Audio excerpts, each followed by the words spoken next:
Eh bien, rebonjour et bienvenue toujours sur l'espace dédié au site mécaniqueuniverselle.net, ce site dont je ne cesse pas de rabâcher qu'il est destiné à démontrer à l'humanité tout entière que notre humanité tout entière évolue vers son ultime perfection. Nous avançons, nous travaillons sans nous en rendre compte, sans savoir ce que nous faisons réellement, mais chaque être humain travaille inconsciemment à construire cet état de perfection dans lequel nos descendants pourront vivre la plénitude de l'état d'ultime perfection, de sérénité, d'extase, de béatitude, de nirvana. Voilà cet état d'éveil, cet état absolu de joie, d'amour absolu que, par exemple, là je viens d'acheter cet ouvrage, là, Les Maîtres du Zen, on connaissent très bien et de toute manière, toutes les grandes religions ont expérimenté et savent et ont eu des expérimentateurs de l'extase. Donc elles ont toutes un département, en gros, une sorte de partie d'elle-même. On le retrouve dans le christianisme avec la béatitude, avec les saints qui atteignent cet état-là et qui écrivent sur cet état de conscience supérieure, de cet état d'esprit arrivé au sublime. C'est également, on le retrouve dans l'islam avec le soufisme. C'est la quête des soufis d'atteindre cet état qui est un état de fusion avec l'ensemble de la création. Et donc si l'ensemble de la création c'est le divin, donc c'est une fusion avec le divin. Et c'est exactement ce que relatent les grands expérimentateurs depuis plus de 1000 ans, les grands expérimentateurs soufis. Ils parlent de cette fusion avec le divin. J'ai déjà fait des vidéos et écrit à ce sujet sur le site. Voilà. On le retrouve donc dans le bouddhisme, cette quête-là d'atteindre cet état d'éveil, cet état de nirvana. On le retrouve dans le zen, on le retrouve dans l'hindouisme, etc. Voilà. Donc c'est pas un état qui est méconnu par la société. Et là, simplement dans cette vidéo, ce que je voulais dire, c'est que j'ai fait un parallèle sur la mécanique universelle entre les deux grandes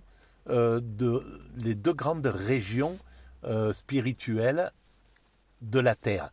D'un côté, il y a les religions monothéistes, on pourrait dire, derrière avec une mère qui est le judaïsme, une fille aînée qui est le christianisme et une fille cadette qui est l'islam.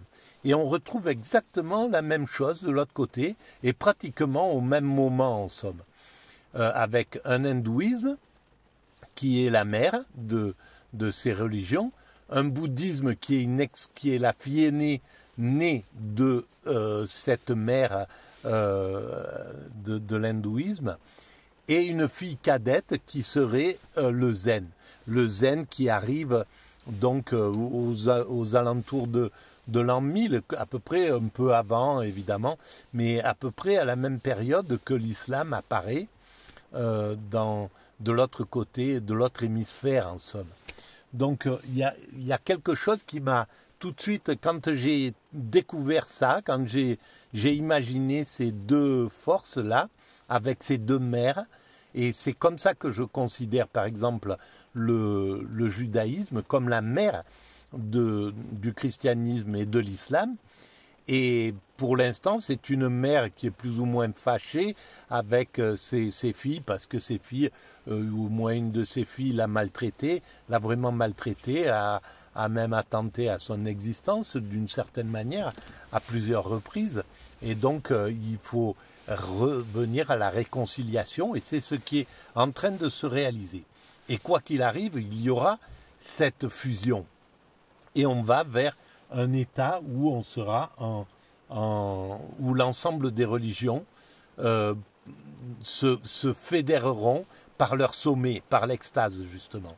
Voilà, le reste, ça a été de la technique pour apprendre à maîtriser, pour aider l'homme à maîtriser ses pulsions. Et elles y sont parvenues. Toutes les religions ont travaillé à la maîtrise de la pulsion humaine.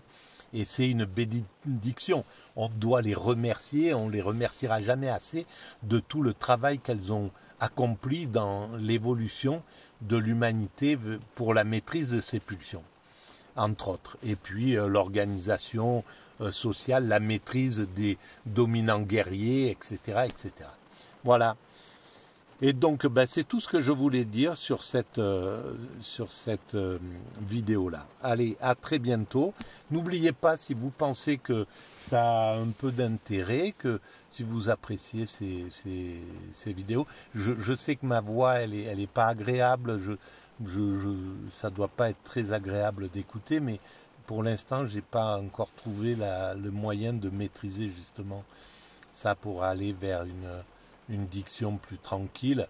Je suis dans l'affolement quand je fais ces vidéos. Je suis pressé, j'ai toujours peur de trop en dire, qu'elles soient trop longues, etc. Et elles le sont d'ailleurs trop longues, etc. Et donc ça fait que je suis dans un état un peu d'affolement qui ne va pas avec ce que je suis en train d'expliquer d'ailleurs. Voilà, mais c'est comme ça, j'y peux rien. Donc si vous pensez que ça a quelque intérêt pour les autres internautes qui passent sur Internet, et sur YouTube, vous pouvez mettre un pouce et puis vous abonner à chaque fois. Ça améliore un petit peu la visibilité qui est devenue assez basse là, après un petit moment de splendeur. Mais c'est pas grave. Voilà, ces vidéos sont destinées au futur en fait. Voilà, merci de votre écoute, à très bientôt.